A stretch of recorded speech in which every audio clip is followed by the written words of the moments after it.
Hello students, welcome to your Vidur academy. मैं प्रदीप कुमार एक बार फिर से आज आपके लिए एसएससी जीडी का स्पेशल बैच आपके लिए लेकर के आया हूं, जिसमें आज हम डिस्कस करेंगे सिंपल इंटरेस्ट का पार्ट 2। तो इस वीडियो को देखने से पहले, इससे पहले जो हमने वीडियो अपलोड किया है उसको देखना बिल्कुल ना भूलें। तो आइए शुरुआत करते हैं आज का पहला प्रश्न। एक बात और बता दूं कि यहां पर जो आपको प्रश्न दिखाई दे रहा है, ये प्रश्न बाद में लगाया जाता है। अभी हमारे पास ऑलरेडी ये मेरे हैंड राइटिंग के लिखे हुए क्वेश्चंस हैं, जिनको मैं अभी कराने वाला हूं। तो शुरू करेंगे, और ये सभी प्रश्न प्रीवियस ईयर के हैं, एसएससी जीडी के प्रीवियस ईयर के हैं। तो चलो, पहला प्रश्न क्या है। कोई धनराशि 12% वार्षिक चक्रवृद्धि ब्याज की दर से। भाई, क्या हमें धनराशि पता है? हमें धनराशि नहीं पता। तो मान लिया हमने वह धनराशि 1 रुपया थी और यह धनराशि 12% वार्षिक चक्रवृद्धि ब्याज की दर से दोगुनी हो जाती है। अब ये 1 रुपए की धनराशि थी, तो इसको मैंने क्या मान लिया, ये प्रिंसिपल था और ये अमाउंट हो जाएगा, यानी मिश्र धन। तो एक बात बताओ, मिश्र धन में तो एक तो मूलधन होता है और साथ में क्या होती है, ब्याज भी होती है, सिंपल इंटरेस्ट। तो मैं कह सकता हूं कि इस 2 रुपए में 1 रुपए प्रिंसिपल के साथ साथ 1 रुपए ब्याज भी है। और मुझे निकालना क्या है, मुझे निकालनी है रेट। माफ कीजिए, रेट नहीं, अब मुझे टाइम निकालना है। रेट तो ऑलरेडी गिवन है, क्या निकालना है, टाइम। तो देखो, मैंने बताया था कि टाइम के लिए क्या होता है, मूलधन पर ये देखो ब्याज कितना है, मूलधन पर ब्याज और गुणा 100 और रेट से भाग दे दो। जब टाइम निकालते हैं तो रेट से भाग देना होता है, रेट निकालते हैं तो टाइम से भाग देना है। तो अभी यहां देखो, मूलधन कितना है, 1 रुपए, और उस पर साधारण ब्याज कितना है, 1 रुपए, गुणा 100। टाइम निकाल रहे हैं, रेट से भाग देंगे। रेट कितना है, 12%, 12 से भाग दे दो। इसको कैलकुलेट करेंगे तो 4 से ये 3 टाइम्स और 4 से ये 25 टाइम्स, और ये कितना आ गया, ये आ गया 25/3। और इसको हम क्या लिख सकते हैं, 8 सही 1/3 साल। ठीक है, उम्मीद है क्लियर हो गया होगा। बढ़ेंगे अगले प्रश्न की ओर।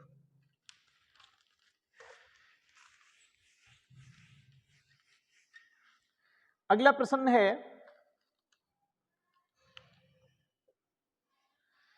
रुपए 10,000। रुपए कितने हैं भैया, रुपए हैं 10,000। ठीक है, और इसका एक हिस्सा, इसके कितने हैं, 2 हिस्से हैं। एक हिस्सा है, इसको 8%, और जो बचा हुआ हिस्सा है उसको मैंने सेकंड मान लिया। इस हिस्से को 10% वार्षिक ब्याज पर उधार दिया जाता है। 10,000 रुपए को क्या किया जाता है, 2 भागों में बांटा जाता है। एक हिस्से को 8% और दूसरे हिस्से को 10% वार्षिक साधारण ब्याज पर उधार दिया जाता है। अब होता क्या है कि इस रुपए से, इससे जो ओवरऑल ब्याज मिलती है, उस ब्याज की रेट क्या है, उस ब्याज की रेट भैया इसमें दे रखी है 9.2%। तो फिर ऐसे प्रश्न को हम एलिगेशन मेथड से करेंगे। एलिगेशन मेथड किन्हीं 2 ऑब्जेक्ट के बीच लगता है। देखो, या तो कोई एक ही ऑब्जेक्ट हो, उसको 2 भागों में विभाजित किया गया हो और उसके बाद में उसका ओवरऑल दिया हो, जैसे कि इस प्रश्न में है, या फिर कोई 2 ऑब्जेक्ट अलग अलग ऑलरेडी गिवन है और फिर उनका ओवरऑल निकाल लो, तो वहां पर लगता है एलिगेशन मेथड। तो यहां पर इस अमाउंट का जो ओवरऑल है वो कितना है, 9.2% गिवन है। तो हम इसको एलिगेशन मेथड से करेंगे। यहां से देखेंगे 10 में से 9.2 जाएगा, भैया कितना बचेगा, 0.8 बचेगा। जब मैं 9.2 में से 8 घटाऊंगा कितना बचेगा, 1.2। परसेंटेज है, कोई बात नहीं है, लगा रहने दो, और ये रेशो में मिलेगा। तो परसेंटेज से परसेंटेज, 4 से ये 2 बार, 4 से ये 3 बार। बता दूं, यहां से जो रेशो मिल रहा है ये क्या है, ये है मूलधन का रेशो, है ना।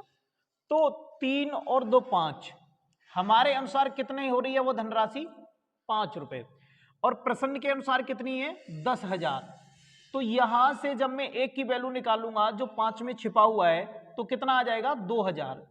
ठीक है, k का मतलब 1000 होता है, तो 1 बराबर 2000। अब ये पूछ रहा है कि भैया दोनों हिस्से बताओ, तो देखो पहला हिस्से का रेशो कितना था 2, तो इस 2k में 2 का गुणा कर दो तो कितना हो जाएगा 4000, ये हो गया पहला हिस्सा। अच्छा दूसरे हिस्से की बात कर रहे हैं, दूसरा हिस्सा निकालना है तो क्या करना होगा, इसी 2k में कितने का गुणा कर दूं 3 का, तो यहां से कितना निकल के आ जाएगा 6000 रुपए। उम्मीद है क्लियर हो गया होगा। बढ़ेंगे अगले प्रश्न की ओर।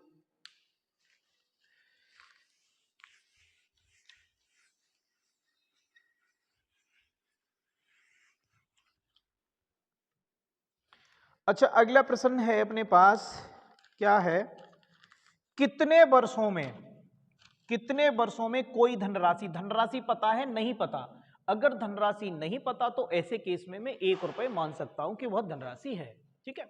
अब वह 1 रुपए की धनराशि और कितने 30%, 1 रुपए की धनराशि 30% वार्षिक साधारण ब्याज की दर से स्वयं की कितनी हो जाती है 16 गुना। तो एक बात बताओ, ये मूलधन होगा और ये क्या होगा मिश्र धन, तो इस मिश्र धन में एक तो प्रिंसिपल होगा और अमाउंट भी एक क्या होगा साधारण ब्याज भी होगा, है ना। मिश्र धन होता क्या है, मिश्र धन मूलधन के साथ साथ ब्याज इन दोनों का योग होता है। तो प्रिंसिपल कितना है, प्रिंसिपल है 1 और ये ओवरऑल कितना था 16, 16 में से 1 घटाऊंगा बचेगा कितना 15, इसका मतलब ब्याज कितनी है 15 रुपए। भाई इसमें पूछ क्या रहा है, ये पूछ रहा है कितने वर्षों में, टाइम पूछ रहा है, तो आइए टाइम निकाल देते हैं। ऐसा हमने पहला प्रश्न, जो पहला प्रश्न हमने किया था सेम ऐसा ही था, है ना, बस क्या है कि डिजिट चेंज है। तो देखो 1 रुपए पर मैंने बताया था जब भी टाइम निकालते हैं तो क्या होता है, मूलधन पर ब्याज और गुणा 100 बट्टा आर, और जब रेट निकालनी हो तो मूलधन पर ब्याज गुणा 100 बट्टे टी। तो अभी टाइम निकाल रहे हैं तो 1 रुपए मूलधन पर ब्याज कितना है 15 रुपए गुणा 100, और भाई टाइम निकाल रहे हैं भाग कितने से देना है हमको, रेट से, रेट कितना है 30, तो 15 से ये 2 बार और 2 से ये कितने 50 बार। तो यहां से हम देख रहे हैं भैया टाइम कितना आ गया 50 वर्ष, 50 वर्ष में यह राशि 30% की रेट से 16 गुना हो जाएगी, ठीक है, क्लियर हो गया होगा। बढ़ते हैं अगले प्रश्न की ओर।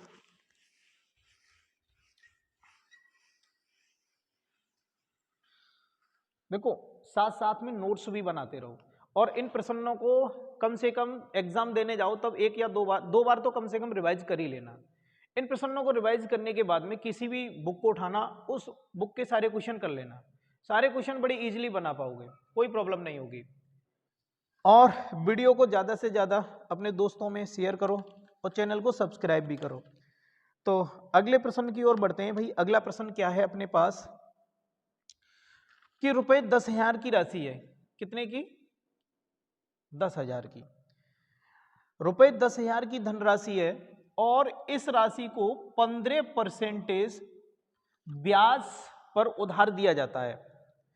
तो भैया 6 वर्ष और कितना 2 वर्ष, इनके साधारण ब्याज का अंतर बताना है। तो एक बात बताओ, रेट कितनी है 15%, रेट तो समान है ना। अगर रेट समान है तो हमें क्या करना चाहिए, ये हैं 6 साल और ये हैं 2 साल, और हमें निकालना क्या है साधारण ब्याज का अंतर। तो 6 में से 2 घटाओ बचे कितने 4 साल, तो ओवरऑल तो 4 साल का ही ब्याज निकालना है ना।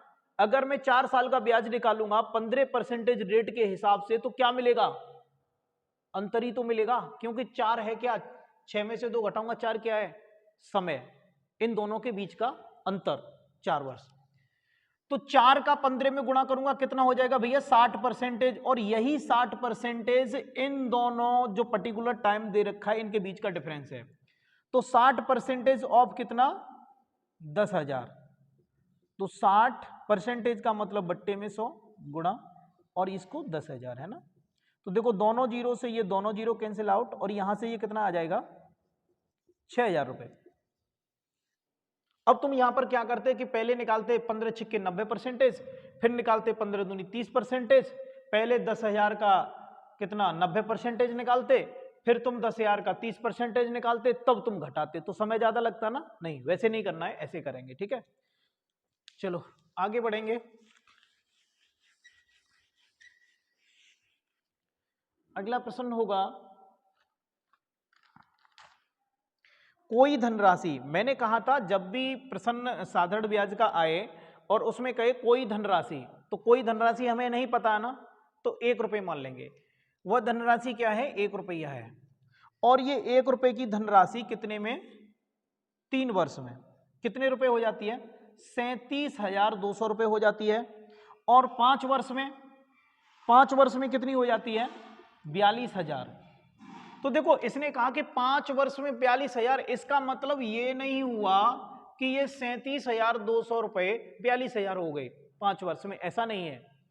तो फिर इसका मतलब क्या है, इसका मतलब ये है कि ये जो 5 वर्ष है ये ड्यूरेशन है, टोटल ड्यूरेशन है।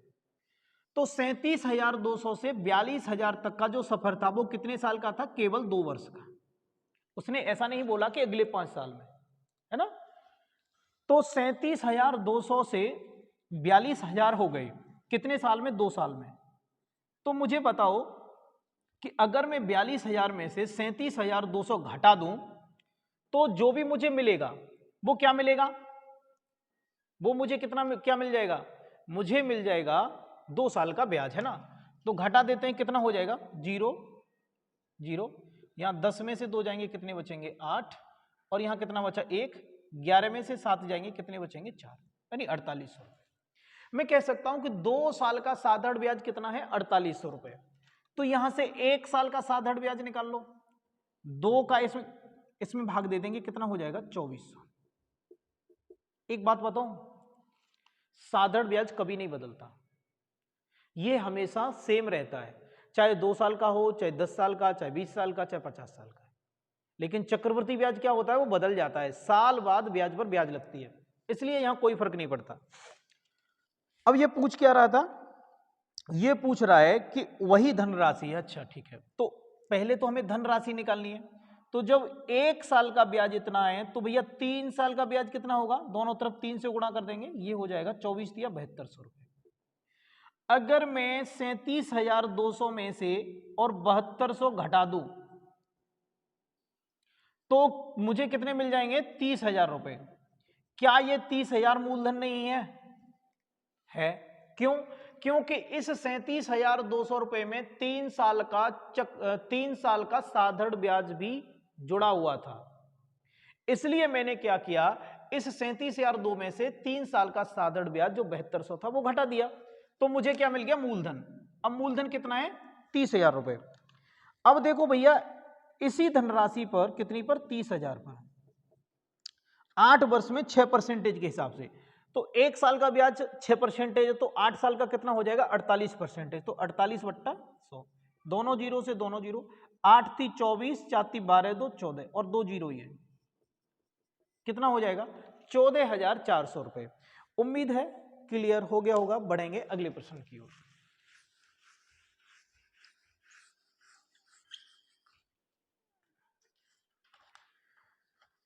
अगला प्रश्न क्या है, देखेंगे। देखो, किस ब्याज दर पर कोई धनराशि, इसमें फिर से बोल रहा है कोई धनराशि, तो कोई धनराशि कितनी मान लें, वह 1 रुपए थी। वह धनराशि कितनी थी, 1 रुपए। और यह धनराशि 8/1/3 वर्ष में, कितने में, 8/1/3 वर्ष में साधारण ब्याज पर दोगुनी हो जाती है। इसका मतलब ये प्रिंसिपल है और ये अमाउंट है। अगर ये अमाउंट है तो इसमें प्रिंसिपल भी होगा और साधारण ब्याज भी होगी। प्रिंसिपल कितना था, 1, तो 2 में से 1 घटाओ, बचा कितना, 1, तो 1 साधारण ब्याज। भाई इस बार पूछ क्या रहा है, इस बार रेट पूछ रहा है, तो रेट निकालने के लिए क्या करते हैं, मूलधन पर ब्याज गुणा 100/t। तो यहां मूलधन कितना है, 1 रुपया, उस पर साधारण ब्याज 1 रुपए है, इंटू 100। रेट निकाल रहे हैं, भाग किससे देंगे, टाइम से। तो ये कितना है, 8 × 3 = 24, 1 25/3, तो 3 ऊपर पहुंच जाएंगे, है ना। 25/3 करेंगे, 3 ऊपर, 25 से ये कितने बार, 4 बार, रेट कितनी आ गई, 12%। इसका सही आंसर क्या हो जाएगा, 12%, ठीक है। अच्छा चलो आगे बढ़ते हैं। अगले क्वेश्चन की ओर मूव ऑन करेंगे, है ना। अगला क्वेश्चन क्या है, देखो, कोई धनराशि, मान लिया मैंने वो 1 रुपए की धनराशि थी और ये 3 सही 3/4 साल में, इसका मतलब कितना हो जाएगा 15/4 साल, ठीक है। और ये 8.8% वार्षिक साधारण ब्याज की दर से कितनी हो जाती है, ये हो जाती है 12,236 रुपए हो जाती है। इसका मतलब ये क्या है, अमाउंट या मिश्र धन। ये क्या है, मिश्र धन। अगर ये मिश्र धन है तो एक तो इसमें मूलधन होगा और साधारण ब्याज भी होगी, है ना। तो अगर 12,236 के बराबर हमें रखना है तो क्या रखेंगे, मिश्र धन को रखेंगे। तो देखो 1 साल का ब्याज कितना है 8.8% और कितने साल का चाहिए 15/4 का, तो 4 से ये कितनी बार कटेगा 2.2 टाइम्स, है ना। तो ये कितना हो जाएगा 15 दूनी 30 और 3 33, है ना, 33%। अब ये 33% क्या है, ये है साधारण ब्याज।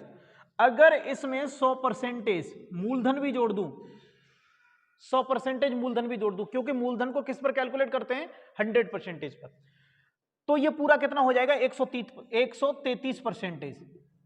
100 ये 33 ये 133%। और ये 133 क्या है, मिश्र धन, जो कितने के बराबर होगा 12,236 के।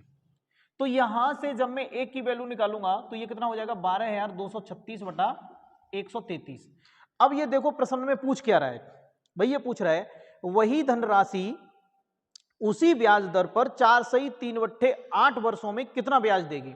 मैंने एक बात बोली है हमेशा से, जब भी एक की वैल्यू मिल जाए तो उस संख्या से मल्टीप्लाई करो जिसकी जरूरत है, और हमें जरूरत है कि 4 सही 3/8 वर्षों में, अर्थात 8 चौक 32 और 3 कितना 35, यानी 35/8 वर्षों में, और इसी रेट से यानी 8.8 रेट से कितना ब्याज मिलेगा, है ना।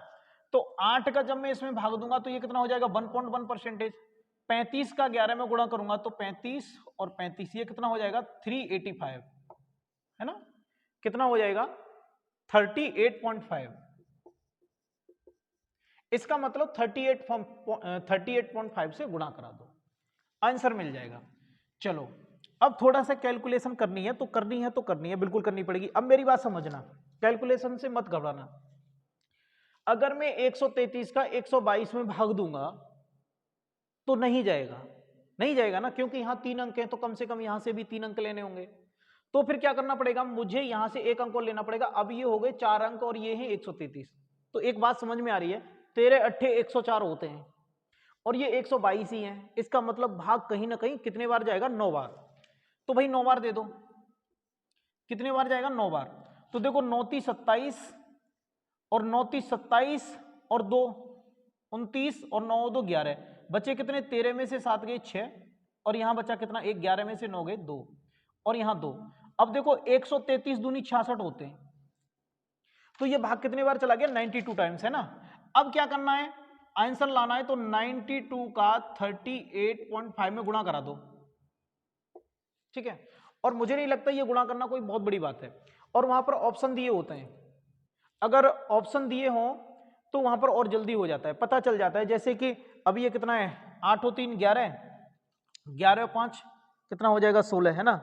अभी ये देखो 5 से कट जाएगी ये संख्या, ये संख्या 5 से कट जाएगी, तो ऑप्शन में जो संख्या 5 से कटेगी ना वो इसका आंसर होगा। चलो फिर भी जरूरी नहीं है, क्योंकि देखो 5 से जरूरी नहीं है कि 5 से कटे वो इसका आंसर होगा। पता है क्यों, क्योंकि यहां पर 5 है यहाँ 2 है, जब इन दोनों का आपस में गुणा होगा तो 0 बन जाएगा, इसलिए 5 का कोई रोल रहेगा नहीं।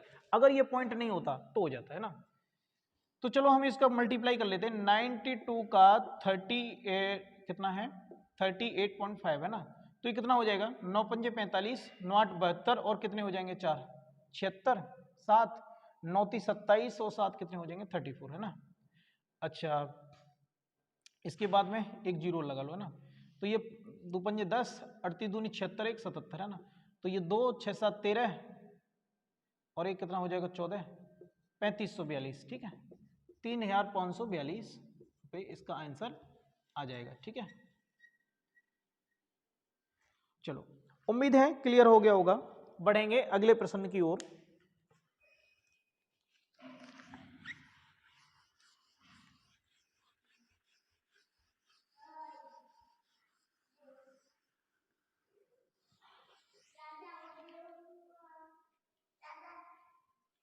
अब देखो अगला प्रश्न है अपने पास में, क्या है देखेंगे।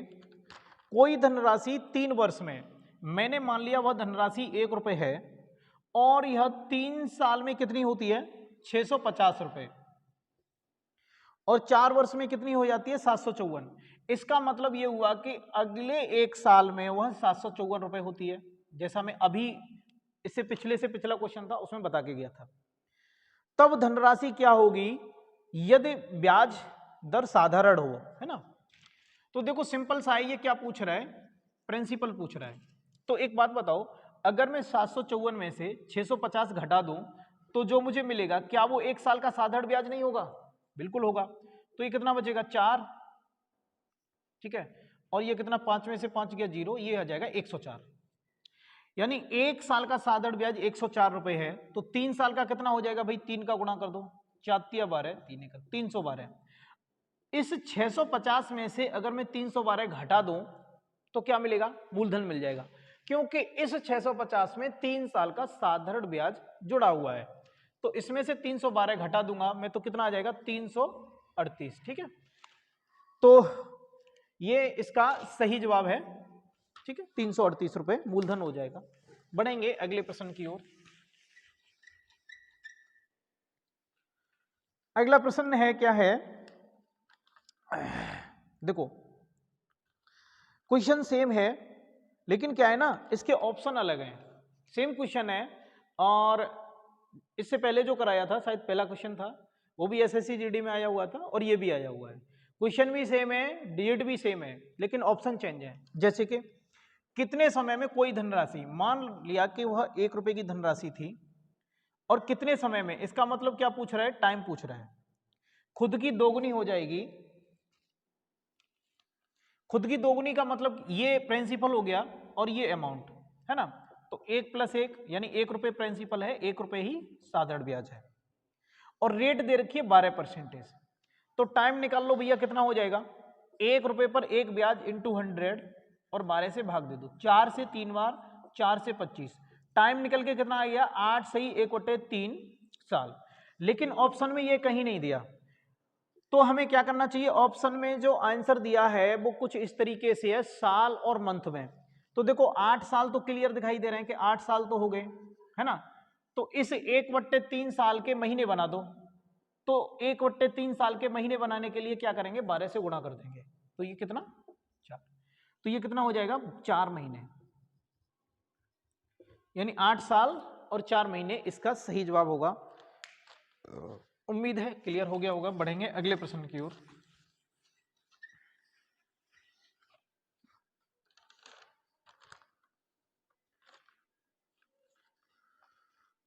अगला प्रश्न है, देखो साधारण ब्याज की वह दर क्या होगी, इसमें क्या पूछ रहा है, रेट पूछ रहा है, जिस पर रुपए 9,800 की राशि 6 वर्ष में, कितने में 6 वर्ष में और 4,704 रुपए का ब्याज देती है। तो कितना आसान है, मैंने बताया था रेट निकालने के लिए क्या करते हैं, मूलधन पर ब्याज गुणा 100/T। तो मूलधन ये है, ब्याज ये है, गुणा 100 और समय इसमें दे रखा है 6। तो इससे आसान प्रश्न और क्या चाहिए, है ना। तो दोनों जीरो से ये दोनों जीरो कैंसिल आउट कर देंगे। और अब देखो 98 है ना, इससे इसको विभाजित कर दो। देखो 14 7 98 होते हैं ना, 14 से ये कितने बार कट जाएगा 7 बार, और इसको काटो 14 तिया 42, तो बचेंगे कितने 5 और ये हो गया 50, है ना। 14 तिया 42 फिर से दे दो, तो बचेगा कितना 14 छिंग 84, है ना, ये 84 हो जाएगा। तो ये हो गया। अब देखो 6 से काट दो इसको, है ना, 6 से ये कितने बार कट जाएगा, 6 पंजे 30 और 6 छिंग 54, है ना। कुछ रह गया क्या, 14 तिया 42 और बचे कितने 5 और 14 तिया 42 बचे कितने 5, उतार लिया 0, 14 तिया 42 बचे कितने 8, 14 छिंग 84, है ना। इसके बाद में एक बार फिर से कर लेते हैं, कोई बात नहीं है। कितना था क्वेश्चन, क्या था, 9,800 रुपए की राशि है, इस पर ब्याज कितना मिलता है, 4,704 रुपए ब्याज मिलता है, और गुणा 100/6 है ना, ये हो जाएगा।